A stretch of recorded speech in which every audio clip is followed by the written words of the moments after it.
Welcome to our deep dive, everyone.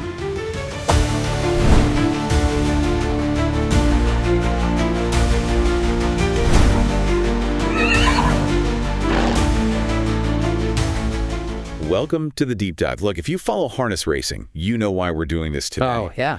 We're digging into the sources for the V75 at Solvalla this Saturday, October 11th. Yeah. And the experts, they're all saying it. Yep. This isn't just another race day. It might be one of the best V75 rounds, ever run. Yeah. People even say better than a Litlop weekend. It's just packed with these huge finals. And the money side matches the sport, absolutely. We're talking a jackpot of at least 50 million Swedish krona up for grabs.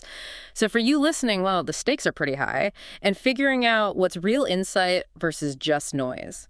That's crucial today. Right. So what we want to do is basically give you the main takeaways. We've gone through the analysis, pulled out the common threads, the horses everyone seems to agree on as favorites, the ones most likely to challenge them, and maybe those key long shot ideas, the ones that could really blow that jackpot wide open. We're going to go race by race, V75-1 right through to V75-7. And the big theme sort of weaving through it all is this tension, right? You've got these major finals. The best horses often get good draws, so you'll see strong favorites. Sure. But consistently, the notes we've looked at say you have to look for value, look for those big long shots.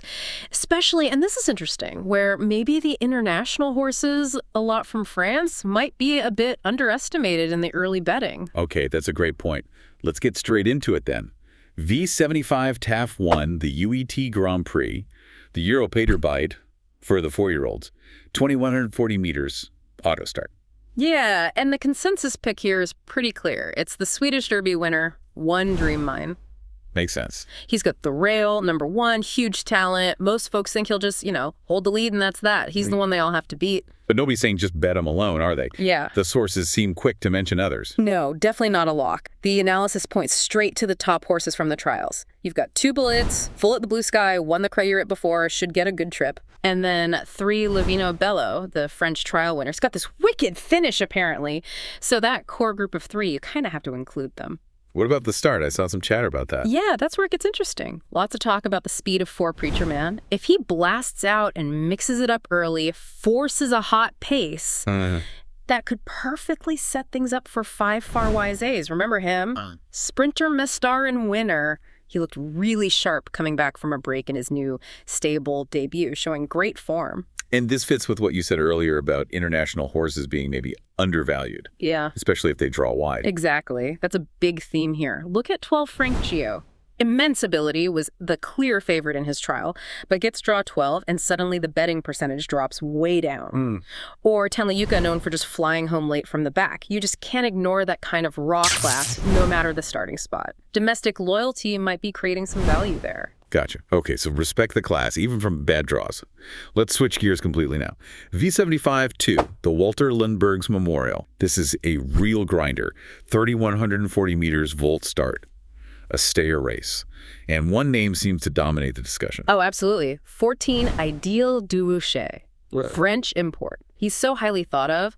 A lot of the sources are floating him as a potential single bet, a spick. Really? Why so strong? Well, he races against top horses in France, So this field in Sweden, while good, it's generally seen as maybe a slightly easier task for him. He's strong, he's tough. So if he's that dominant, why are people still saying, be careful? What's the catch? 2 things mainly. The long distance, it always adds variables, but maybe more importantly, the start. It's a volt start, standing start. And he doesn't have a ton of experience with that. One mistake there can be really costly. Ah, okay. So if he does slip up, who are the ones ready to pounce? Who are the main backups, according to the sources? Looking at the consensus, 2 really stand out. 13, Call Me Gleipner, made a huge impression, first time out for the Ridden stable. Big trainer. And he's expected to love this longer distance. Okay. And then there's 12, Bourbon Broad, just a really strong horse. Plus he gets a driver change that people seem to like. And maybe a bit further down if you're looking for a long shot, 3, Observe M. A real strength type, could maybe surprise if the favorite struggles with that start. Interesting. All right, moving on to V75-3, UAT Elite Circuit Final. This feels like the main event, right? World-class horses clashing. 3 big names here. Yeah, this is like the centerpiece. You've got 3 Don Fanucci Zet. He's the favorite to get the lead, the Spilags. Arguably the best Swedish horse around right now. Okay. Then you have this French powerhouse, 6 in excess blue. His record is insane. 9 wins in his last 10 starts. Just phenomenal strength. And the prediction is he's going to go after Don Fanucci Zet, really pressure him early. Wow. And the third is the Prix d'Amérique winner, 9, Edouard de Thiard. Maybe still building form after a break, but his class, undeniable, pure, raw talent. So the expected race shapes up like this. 3, Don Fanucci Zet on the lead. 6, in excess blue do, right up alongside him in the death seat. Now, the experts seem to think the French horses are just tougher over this distance. So why not just focus on 6 and 9? Why is 3 still so key? That's the million-dollar question, isn't it? You back Don Fanucci Zet because getting the lead at Solvalla is often just game over. It's a huge advantage. Right. But the thinking is that very dual 3 leading, 6 pressing is exactly what 9 Edouard de Thiard wants to see. He can just sit back, let them battle it out, and then use his superior stamina to sweep past them late. So they're all connected. The strategy for one depends entirely on the others. Exactly. It's almost like a strategic lock with those 3. Very hard to see the winner coming from outside that trio, according to most sources. Okay, got it. Let's turn to the 3-year-old fillies now. V75-4, the Svensk Travoks. And the word here seems to be wide open. Oh, completely. Almost unanimous on that.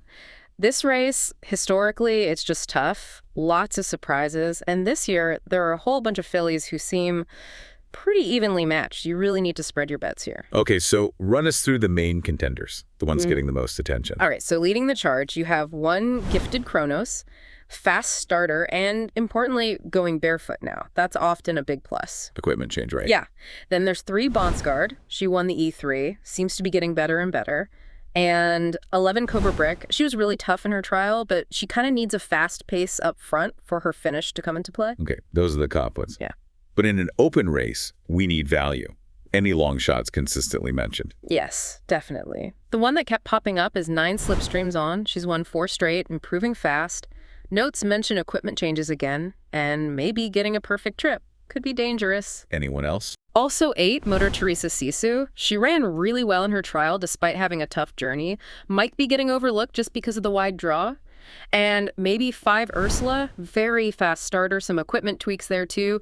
Could maybe surprise on the front end. So the takeaway here is basically, don't be shy, cover a lot of horses. Pretty much. Some experts were talking about needing maybe 7, 8, even up to 10 horses to feel safe in this one.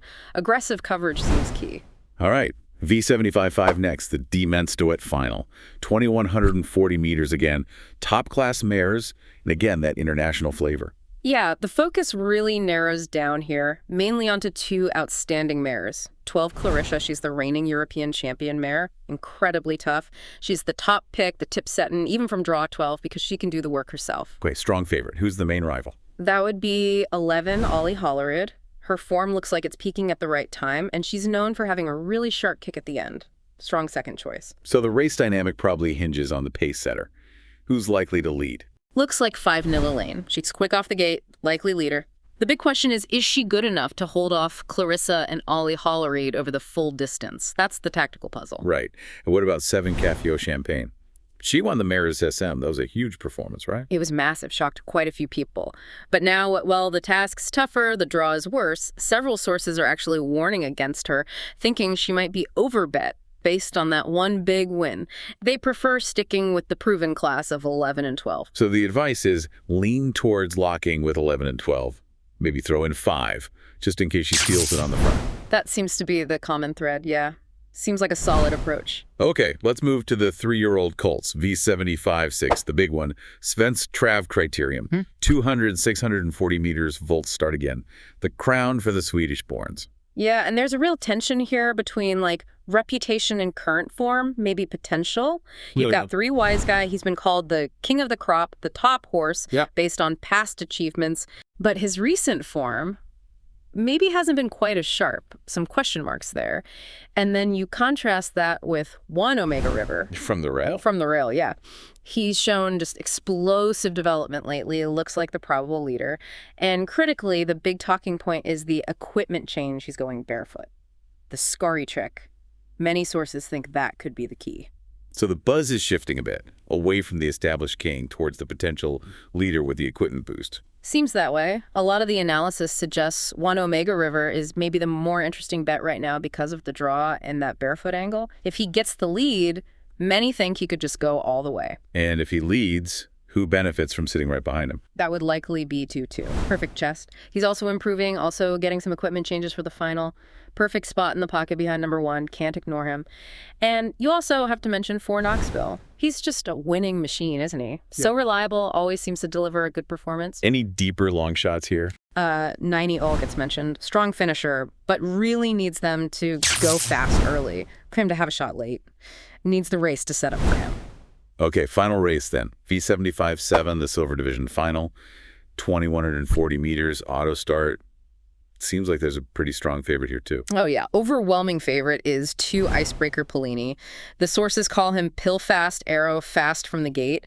His record from the lead is almost perfect, like 4 wins from 5 starts. So if he gets the lead... If he gets the lead, the consensus is he's going to be incredibly tough to beat. Almost impossible, some say. But it's a final. The field must be pretty good behind him. Absolutely stacked. You've got 5 Eagle Rock, very strong Frieden, really tough horse.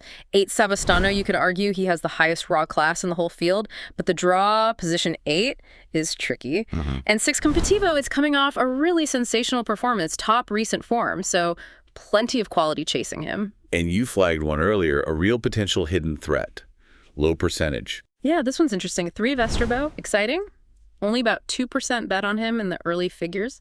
But he raced against Icebreaker Pellini not long ago, similar situation, and he pushed him really hard, showed he has immense potential if things go right. Maybe gets that perfect trip just behind the leader. So while Icebreaker Pellini is the clear one to beat from the front, you can't just ignore the class of 5 and 8 and maybe sneak in 3 as a potential upset. Exactly. It's not a race you'd want to blindly rely on the favorite, even though he looks strong. Gotta have some cover. Wow. What an incredible day of racing lined up, world-class stuff, 4 massive finals, and yeah, that 50 million krona jackpot looming. And if you try and tie it all together, you know, the big picture, it keeps coming back to judging that international class against the home track advantage, right? Yeah. The key takeaway seems to be really respect the underlying strength of those French horses, especially in V75-1 and V75-3. Don't get too put off by wide draws or maybe them not knowing the track perfectly. Their class is real, especially if the betting public is overlooking them a bit. Right. Find the value there. Yeah, and then in those really open finals like the Trav Oaks, V75-4, just be prepared to spread wide. Don't try to be a hero with just 1 or 2 picks there. Okay, so we've seen this pattern again and again in the sources. International class, maybe underbet versus the familiar home favorites. So the final thought for you, the listener, the bettor, is maybe this. At what point does the value on that pure raw class like 9 About Tillard or 12 Frank Gio become just too good to ignore, even with the risks? How much risk are you willing to take when there's a huge jackpot like this on the line? That's the calculation, isn't it? That's what makes a great betting day, making those calculated risks. Absolutely. Well, good luck with your own exploration of all this. We hope this deep dive into the sources helps give you an edge for what promises to be an unforgettable Saturday at Solvalla.